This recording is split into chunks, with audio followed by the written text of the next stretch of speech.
இந்த oil spring சொல்கிறாங்கல்ல, எல்லாம் எப்போ பார்த்தாலும் அன்றைக்கி சார் ஒன்று காசு எடுத்தாரு, அதனால் கடல் மாசுபடுது, சுற்றுச்சூழலாம் மாசுபடுதுன்னு. எனக்கு என்ன டவுட்னா, அவ்வளோ பெரிய கடல், அவ்வளோ தண்ணி இருக்குது, அதில் கொஞ்சோண்டு எண்ணெய் பட்டாவா இதெல்லாம் போயிடும்.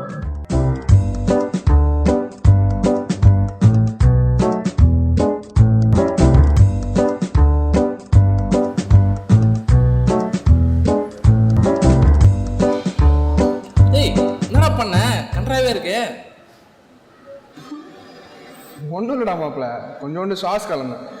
அவ்வளோ பெரிய கப்பில் கொஞ்சோண்டு சாஸ் கலந்தா தெரியவா போகுது.